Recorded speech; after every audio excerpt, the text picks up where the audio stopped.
Perkenalkan, namaku Farid Hardianto. Sebagai arek Surabaya asli, makanya teman-teman ngasih embel-embel cak di depan namaku, dan cuma ngambil 2 huruf paling belakang namaku. Jadinya Cak To. Ya itu panggilan kerenku di kampus. Sebuah kebanggaan super duper buatku bisa kuliah di ITS ini. Oh ya, aku mahasiswa semester 8 fakultas. Jangan nyebutin fakultas ah. Yang jelas ITS. Tak bilangin ya, benernya kuliah di ITS itu gak sulit-sulit banget. Gampang kok. Ada beberapa kunci sukses untuk bisa enjoy kuliah di ITS. 1, so pasti kita harus rutin belajar. Jangan cuma belajar kalau pas ada kuis atau ujian aja. 2, jangan bolos kalau nggak penting-penting banget. Dan juga kalau pas di kelas, kita kudu aktif. Serius nyimak penjelasan dosen, dan jangan malu bertanya kalau emang kurang paham. 3, perluas pergaulan. Bisa lewat internet ataupun banyak sharing sama teman-teman yang ada di kampus. Entah itu soal pelajaran, masalah sehari-hari, ataupun masalah lainnya. Dengan banyak sharing, pengetahuan dan pengalaman kita nggak bakalan sempit, jadi kita nggak bakalan kuper. Terakhir nih, lah ini kita harus sering baca buku. Ya hitung-hitung buat memperbanyak referensi pengetahuan, entah itu berhubungan sama mata kuliah atau pengetahuan-pengetahuan lainnya. Nah, untuk yang satu ini biasanya aku manfaatin fasilitas perpustakaan. Memang buat mahasiswa seperti aku, dengan isi dompet ala mahasiswa pas-pasan banget. Susah buat beli buku macem-macem yang harganya mahal-mahal. Makanya kegiatan wajibku di kampus selain kuliah ya ke perpustakaan.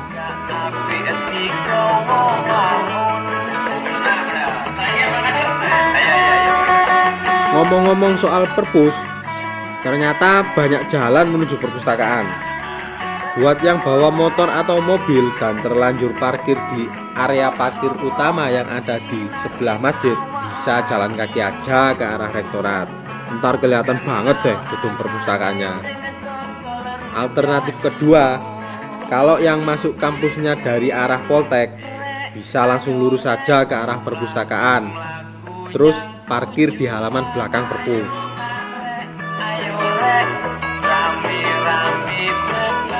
Nah, buat yang masuk kampusnya dari arah bundaran ITS atau gerbang Kepote, bisa putar dulu kayak jalur yang aku lewati tadi. Seperti ini kira-kira.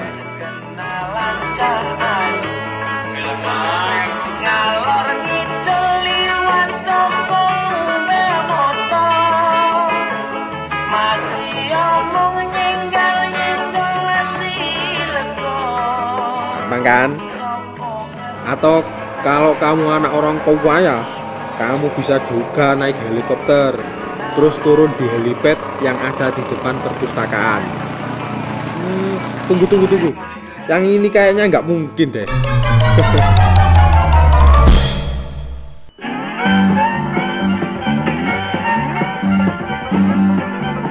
Nah, ini aturan pertama kalau kita masuk ke perpus.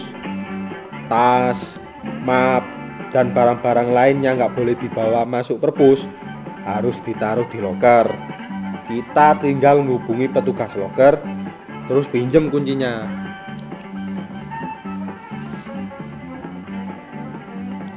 Aturan kedua, kita kudu ngisi daftar berkunjung yang ada di komputer pengunjung.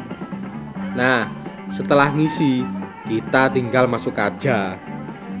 Di lantai 1 ini, kita bisa langsung nyari-nyari buku yang kita perlukan lewat komputer katalog. Kayak ini nih. Oh ya, tak jelasin dulu gimana caranya jadi anggota perpus ITS. Untuk jadi anggota perpus itu gampang. Kita tinggal pergi ke lantai 4, terus di situ kita tinggal ngubungin petugas yang ada. Pertama, datengin petugasnya, terus nunjukin KTM. Setelah itu Petugas tadi nyuruh kita ngisi data yang diperlukan di komputer yang tersedia.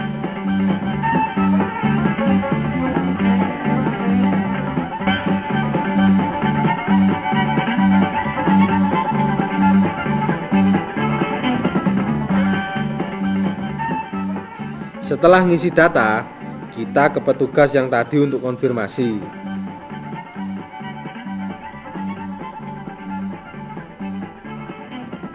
Nah, setelah datanya cocok sama petugas tadi, kita disuruh ke petugas lainnya untuk foto. Di petugas ini, kita ditanyain nomor pendaftaran. Ntar ditunjukin udah bener apa belum datanya. Kalau bener, kita tinggal foto. Nunggu bentar, jadi deh. Oh iya, untuk mahasiswa ITS kayak aku ini, daftar anggota perpus itu gratis, tapi cuma berlaku untuk 1 tahun. Kalau untuk yang lain atau yang dipanggil anggota luar biasa seperti alumni atau orang-orang luar ITS, biaya daftarnya Rp20.000 per semester. Tapi anggota luar biasa ini cuma boleh baca di tempat atau ngopi saja. Sedang untuk dosen dan karyawan daftarnya Rp10.000 berlaku untuk 2 tahun. Udah tahu toh cara daftarnya? Sekarang aku tak nerusin cari-cari buku lagi. Di komputer katalog ini, semua buku yang ada di perpus ITS ini bisa dicari. Tinggal ketik judul atau nama pengarang atau kata kunci yang berhubungan aja. Setelah bukunya ketemu, kita nulis di kertas keterangan lokasinya. Terus kita ke TKP, tempat koleksi perpustakaan, yang ada di lantai 3 sampai 5 untuk cari buku itu. Oh ya, hampir lupa, tak jelasin dulu di lantai 1 ini ada apa aja. Di lantai 1 ini ada beberapa ruang, seperti ruang IT, kerjasama atau marketing, ruang pengadaan dan pengolahan. Selain itu ada kantin, kopi center, dan lobi perpus untuk area santai. Di sini kita bisa nonton TV atau baca koran. Kalau kamu butuh info tentang perpus ini, datang aja ke bagian informasi yang ada di depan pintu masuk. Nah, itu tadi gambarannya. Sengaja lompat langsung ke lantai 3. Soalnya di lantai 2 itu adalah ruang administrasi dan ruang kepala perpus plus ruang seminar. Jadi, aku pribadi juga jarang akses lantai itu. Nah, kalau di lantai 3 ini ada fasilitas keren hasil kerjasama ITS sama Sampurna. Namanya Sampurna Corner. Walaupun tempatnya keren, tapi tenang aja, gratis kok. Mau pakai komputer buat internet, tinggal hubungi petugas buat minta nomor. Udah gitu, tinggal pakai aja. Di Sampurna Corner ini tersedia 6 unit komputer internet. Jadi kalau pas kebetulan pemakainya penuh, ya sabar, antri aja. Namanya aja gratis. Selain komputer internet, di sini juga ada beberapa video CD tentang profil beberapa tokoh terkenal. Ada juga beberapa koleksi buku yang semuanya cuma boleh dinikmati di tempat. Selain itu, di sini juga ada fasilitas TV kabel. Jadi kita bisa nonton tayangan TV berkualitas dari mancanegara. Wes. Di lantai ini ada juga ruang majalah. Di ruang ini ada berbagai macam koleksi majalah, mulai dari majalah populer, jurnal ilmiah, tabloid, dan lain sebagainya. Ingat, batas waktu peminjamannya cuma 3 jam. Dengan peminjaman nggak lebih dari 3 judul. Sedangkan untuk majalah baru hanya boleh dibaca di tempat. Di sini juga ada ruang khusus buat baca yang didesain lesehan begini. Ini salah satu tempat favoritku di perpus ini. Mau baca dengan posisi apapun, bebas-bebas aja. Ini yang namanya ruang IDIS World Bank. Ruang ini ada hasil kerjasama ITS dan World Bank. Dari namanya aja udah jelas. Di sini kita bisa mencari koleksi-koleksi World Bank, mulai dari masalah ekonomi negara berkembang, sanitasi lingkungan, pengentasan kemiskinan, pembangunan, dan lain-lain, baik dalam bentuk hard copy maupun soft copy-nya. Semua koleksi ini bisa kita pinjam maksimal 1 minggu.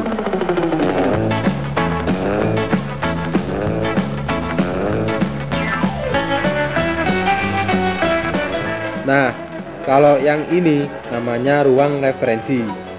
Di sini menyediakan berbagai macam koleksi, mulai dari handbook, ensiklopedia, kamus, proceeding seminar, dan koran. Di sini juga disediakan komputer internet gratis sebanyak 28 PC.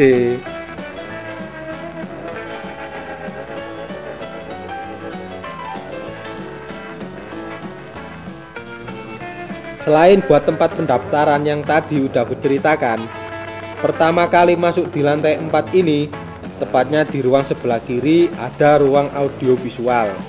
Di ruang ini tersedia berbagai koleksi multimedia seperti kaset audio, kaset video, mikrofilm, CD-ROM, disket, slide, dan transparansi. Nah, di ruangan ini juga ada home theater yang muter-muter film-film terbaru itu. Keren toh? Buat yang kepingin lihat, datang setiap Selasa dan Kamis jam 10 pagi. Ruangan ini cukup besar, kapasitasnya maksimal 100 orang. Wis. Di sebelah ruangan audiovisual ada ruang reserve atau tandon. Di ruang ini menyimpan buku-buku terbaru dan kopian terakhir dari koleksi buku teks. Nah, karena itulah di sini kita cuma bisa pinjam terbatas 4 judul buat mahasiswa tahap persiapan atau 5 judul untuk mahasiswa tahap sarjana dengan waktu maksimal 3 jam. Lebih dari itu, kita bisa kena denda Rp100 per jam per judul atau Rp1.000 per hari per judul. Dulu itu pernah aku butuh sebuah buku untuk bahan TA aku. Karena waktu pinjam yang terbatas ini, aku punya niatan pinjam ilegal, alias pinjam tanpa izin, alias pinjam nyolong-nyolong, tapi bukan nyolong ambil lo ya.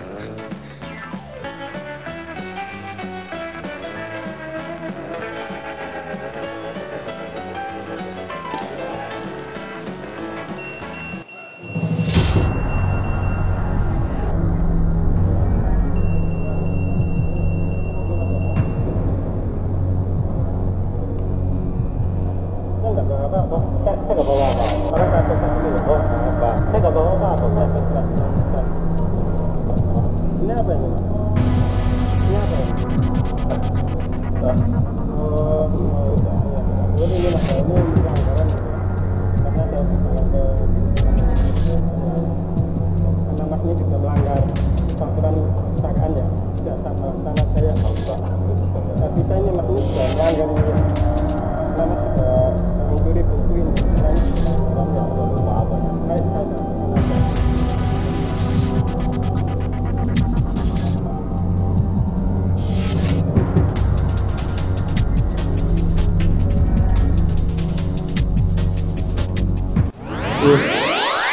Karena itulah kenapa akhirnya aku nggak jadi pinjem nyolong-nyolong.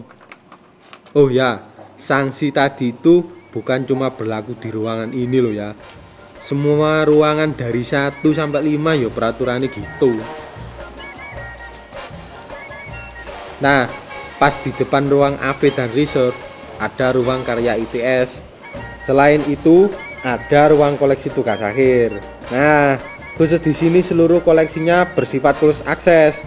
Artinya hanya khusus untuk member. Dan kita cuma bisa nyari koleksi-koleksi yang ada lewat katalog.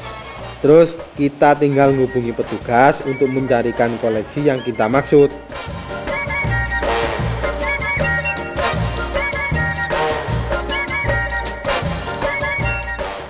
Semua koleksi yang ada di sini nggak bisa dibawa keluar atau cuma bisa dibaca di tempat. Kalaupun ada yang mau ngopi, itu pun harus izin petugas, dan petugaslah yang akan mengopikan bagian mana yang dibutuhkan. Nah, ini adalah titik puncak perpus, lantai 5. Di sini tersedia berbagai koleksi buku teks, Ada beberapa kriteria peminjaman di sini. Dosen tetap dapat meminjam buku sebanyak 10 judul selama 2 minggu.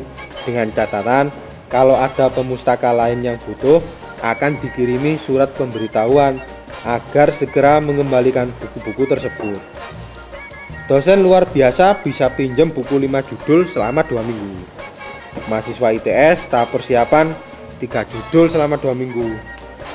Mahasiswa tahap sarjana D3, S2, dan S3 bisa pinjam 10 judul selama 2 minggu. Sedangkan pegawai ITS bisa pinjam buku maksimal 5 judul selama 2 minggu. Kalau terlambat mengembalikan buku, dendanya Rp200 per hari per buku. Sampai apa lagu sakingnya sering ke perpus. Perpus itu memang top marko top. Dengan koleksinya yang mencapai ratusan ribu judul, sangat membantuku menyelesaikan kuliah di ITS ini. Aku bisa jadi tambah pinter gini yo gara-gara sering ke perpustakaan. Wis, pokoknya perpustakaan itu pusaka yang gak ternilai harganya. Makanya mesti kita pelihara dan kita manfaatkan sebaik-baiknya. I love you full lah buat perpus. Gara-gara sering ke perpus juga, aku masuk salah satu mahasiswa kumlot dalam wisuda kali ini. Ya udah, itu saja ceritaku tentang perpus. Wassalam.